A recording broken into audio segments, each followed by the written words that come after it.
Assalamualaikum warahmatullahi wabarakatuh. Halo semua, kembali lagi di channel Reader Manhwa. Kali ini Mimin akan melanjutkan sebuah komik yang berjudul Raja Assassin Terkuat. Dan apabila kalian masih bingung dengan alur ceritanya, kalian bisa cek deskripsi atau langsung saja menuju playlist yang ada di halaman channel ini untuk memulainya dari part 1. Tanpa basa-basi lebih jauh, mari kita masuk di part 46. Cerita dimulai setelah memerintahkan Reon dan juga Jongrisan untuk memanggil semua pasukan mereka. Terlihat peperangan antara kedua belah pihak itu sama sekali tidak bisa dihindarkan. Sambil menahan serangan yang dilancarkan oleh pasukan demonik berserker, penjaga itu begitu heran. Ia bertanya-tanya apa yang sedang mereka lakukan, sampai-sampai mereka melakukan sebuah serangan tanpa alasan seperti itu.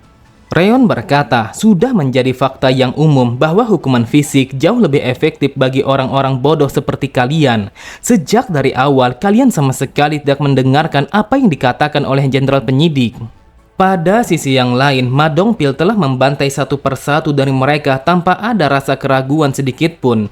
Yang ia lakukan hanyalah mematuhi sebuah perintah yang dikatakan oleh Hajin. Lalu terlihat juga Jongrisan yang menancapkan tongkat panjangnya ke atas tanah sehingga menimbulkan sebuah guncangan yang begitu dahsyat. Bahkan saking kuatnya kekuatan Jongrisan sampai-sampai semua pasukan musuh menjadi panik. Mereka tidak tahu harus berbuat apa untuk menghadapi seorang monster yang sepertinya. Kemudian Jongrisan berteriak kepada pasukan Raja Laut agar menyampaikan sebuah perintah kepada kelompok ketiga untuk memulai rencana mereka dalam menjatuhkan kelas King Demonik.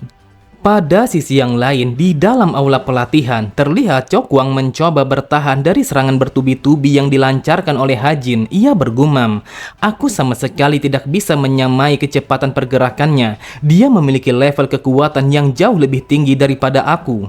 Jadi, rumor yang mengatakan bahwa kepala keluarga Jeoksa yang dikalahkan oleh jenderal penyidik bukanlah sebuah kebohongan. Di saat itu, Chokwang baru saja menahan sebuah tendangan yang dilancarkan oleh Hajin. Namun, Chokwang merasakan kalau kedua pergelangan tangannya telah patah, meskipun ia telah memusatkan semua tenaga dalamnya untuk melindungi dirinya dari serangan Hajin. Kemudian, Chokwang mencoba untuk kembali menghindari serangan Hajin yang terus-terusan memberikan tekanan kepadanya. Di saat itu, Chokwang tidak mampu melakukan serangan balik karena kedua pergelangannya telah patah. Chokwang berpikir, kami para sang pemimpin dari 7 keluarga yang bernaung di bawah kultus demonik telah berada pada puncak tertinggi seni bela diri. Namun aku tidak percaya kalau anak muda ini berada jauh di atas itu. Terlihat matanya terbelalak karena ini adalah pertama kalinya ia berhadapan dengan orang sekuat itu yang mampu membuatnya menjadi terpojok. Chokwang merasakan rasa sakit yang sangat luar biasa yang datang dari kedua lengannya yang menahan serangan itu. Pukulannya begitu keras sehingga dampaknya membuat lengannya menjadi patah, bahkan tubuh bagian atasnya mulai bergetar hebat. Seperti kilatan petir yang menyambar, Hajin kembali melakukan serangan yang begitu cepat kepada Chokwang. Melihat pergerakan Hajin, Chokwang hanya bisa pasrah. Ia berpikir, dia berhasil mengubah arah pedang yang ia ayunkan dengan penuh keyakinan hanya dalam waktu yang begitu singkat. Bahkan dia menyerangku tanpa sedikit pun memberikanku sebuah kesempatan untuk menarik nafas. Seni bela diri dengan kaliber yang sekuat ini hanya mungkin bisa dilakukan bagi mereka yang sangat terampil dalam menggunakan senjata berat. Dan orang ini bisa dibilang kalau dia lebih dekat seperti Supreme Demon. Terlihat sebuah sayatan pedang telah terukir dengan sangat jelas tepat di atas dada Chokwang, sehingga membuatnya langsung tersungkur ke atas lantai aula pelatihan itu. Lalu Hajin berkata, aku yakin kalau kau sudah menyadari akan hal ini, akan tetapi aku akan mengulangi semuanya karena aku merasa bahwa kau berada dalam kondisi yang tidak fokus. Namun dengarkan aku baik-baik, sebuah tindakan penolakan infeksi dari jenderal penyidik akan dilaporkan langsung kepada sang raja demonik. Dengan tatapan mata yang tajam, Hajin berkata, sepertinya aku tidak perlu menjelaskan kepadamu konsekuensi apa yang akan kau dapatkan jika berita ini telah sampai kepada sang raja. Lalu Hajin pun meletakkan pedang sisik naga itu tepat di atas leher Chokwang. Ia kembali berkata, keluarga Jeoksa dan juga Gyeongyong telah mengalami hal yang sama. Namun aku menawarkan mereka sebuah pilihan dan sekarang aku akan memberikanmu sebuah penawaran juga. Jadi, dengarkan aku baik-baik, apakah kau ingin keluargamu ditutup ataukah dimusnahkan sepenuhnya? Buatlah keputusanmu di tempat ini dan di saat ini juga, karena semua keselamatan keluargamu berada di dalam keputusanmu. Cerita berpindah pada kastil sang raja demonik. Terdengar Yoseong yang melaporkan tentang hasil infeksi dari 7 keluarga demonik. Sang raja bertanya kepada Yoseong bagaimana menurutnya putra ketiga menangani semua infeksi terhadap ketujuh keluarga itu. Apakah segala sesuatu telah berjalan dengan lancar? Yoseong berkata, Tuan muda ketiga telah melakukan pekerjaannya dengan sangat bagus. Dia melakukan sebuah pendekatan dengan cara yang agresif, akan tetapi hasil yang ia dapatkan telah melampaui ekspektasiku. Penguasaan seni bela dirinya sangatlah luar biasa, namun dia tidak akan bisa mencapai semua hasil ini dengan kekuatan yang brutal saja. Jujur saja, aku begitu terkejut karena ia berhasil menutup Clash King Demonic bersama dengan pasukan keluarga Jeongyong. Sang raja hanya mendengarkan ketika Yoseong yang melanjutkan kata-katanya. Kepala keluarga Jeongyong adalah seorang pria tua yang sangat sulit untuk ditangani. Dia bukanlah seseorang yang mudah untuk ditaklukkan dengan kekuatan, apalagi dengan bujukan. Meyakinkan orang yang seperti itu untuk menggulingkan Clash King Demonic adalah sesuatu yang luar biasa. Tuan muda ketiga memang pantas untuk mendapatkan sebuah pujian. Mendengar perkataan Yoseong, sang raja berkata, jadi yang kau maksud adalah kekuatan seni bela dirinya sangat berimbang dengan kebijaksanaannya. Aku tahu kalau putra ketiga adalah orang yang cerdas, namun aku tidak pernah menyadari kalau dia begitu cemerlang. Akan tetapi tampaknya kau menganggapnya lebih dari sekedar itu. Dengan sorot mata yang tajam, Yoseong mengatakan bahwa benar kalau ia menganggap putra ketiga lebih dari hanya sekedar itu. Sang raja bertanya, apa tanggapannya tentang putra ketiga? Apakah menurut Yoseong kalau putra ketiga sangatlah berbahaya bagi kultus demonik, atau bisa dianggap kalau dia bagaikan sebuah pedang yang bermata dua? Saat mendengar sang raja yang meminta alasannya beranggapan seperti itu, Yoseong berkata, alasannya sederhana, yaitu karena aku tidak bisa menebak apa tujuannya. Ada begitu banyak orang-orang di dalam kultus ini. Beberapa dari mereka hanya berfokus untuk menyelesaikan misi mereka. Ada pula yang sangat benci dengan tugas yang diberikan kepada mereka. Lalu beberapa dari mereka lebih mengutamakan keselamatan diri mereka daripada tujuan misi. Dan yang lainnya hanya mengejar keuntungan pribadi daripada misi mereka. Sang raja berkata, apakah yang kau maksud di dalam semua kategori itu tidak ada satupun yang cocok terhadap putra ketiga? Yoseong pun menjelaskan atas keraguannya itu bahwa yang sebenarnya dia sama sekali tidak bisa menebak bagaimana pemikiran tuan muda ketiga dan apa tujuannya yang sebenarnya. Kemudian sang raja mengajak Yoseong untuk berkeliling di sekitar istananya. Lalu sang raja berkata, jika kau tidak bisa menebaknya sama sekali, itu berarti kau telah meremehkannya. Putra ketiga akhirnya telah membuat keputusan. Jika tidak, maka dia tidak akan menjalankan misi ini dengan cara yang ia lakukan. Meskipun aku tidak tahu keputusan apa yang telah ia ambil, namun aku berasumsi bahwa putra ketiga akhirnya telah bersedia untuk menerima identitasnya sebagai bagian dari kultus ini. Mendengar perkataan sang raja, Yoseong bergumam. Sang raja mengatakan kalau itu hanyalah asumsinya, namun sebenarnya aku yakin kalau dia sangat yakin akan hal itu. Sang raja bertanya, apakah putra ketiga mengatakan kapan dia akan kembali? Yoseong berkata, dengan berakhirnya misi itu, seharusnya tuan muda ketiga dalam perjalanan untuk kembali. Akan tetapi laporannya tidak menyebutkan kapan ia akan kembali. Kemudian sang raja kembali bertanya bagaimana situasi orang-orang dari istana iblis yang mencoba untuk masuk ke dalam wilayah kultus demonik. Yoseong mengatakan kalau orang-orang dari istana iblis berada pada wilayah barat, namun informasi yang ia dapatkan bahwa mereka selama 10 hari ini belum melakukan pergerakan apapun. Akan tetapi untungnya tuan muda ketiga tidak bertemu dengan mereka selama melakukan misi itu. Sebenarnya aku sangatlah cemas karena aku berpikir hal itu akan sangat berbahaya bahkan bagi tuan muda sekalipun apabila bertemu dengan mereka. Namun tiba-tiba saja Yoseong langsung terdiam, wajahnya begitu pucat karena ia telah menyadari akan sesuatu. Sambil berteriak, Yoseong berkata, wahai sang raja, mungkinkah tuan muda ketiga akan bertemu dengan orang-orang dari istana iblis dan melakukan pertarungan? Aku akan segera meminta mereka untuk kembali karena Tuan Muda ketiga tidak perlu bertarung melawan para bajingan itu ketika infeksi telah terselesaikan. Akan tetapi, dengan santainya sang raja meminta kepada Yao Seong untuk membiarkannya. Sang raja berkata, jika putra ketiga bertemu dengan mereka, maka mereka akan bertarung. Namun, jika mereka tidak bertemu, maka ia akan kembali tanpa adanya insiden apapun. Yao Seong berkata, wahai sang raja, saat ini Tuan Muda ketiga adalah seorang jenderal penyidik dan itu sudah jelas kalau dia telah bertindak sebagai perwakilan Anda. Dan apabila Tuan Muda ketiga terlibat dalam pertarungan melawan orang-orang dari Istana Iblis, maka hal itu akan bisa memicu sebuah peperangan. Namun sang raja sama sekali tidak menjawab dengan apa yang dikatakan oleh Yao Seong tentang potensi terjadinya peperangan itu. Melihat respon dari sang raja, Yao Seong sangatlah terkejut. Ia berkata, wahai sang raja, apakah peperangan itu memanglah kau inginkan yang akan dimulai dengan pertarungan Tuan Muda ketiga?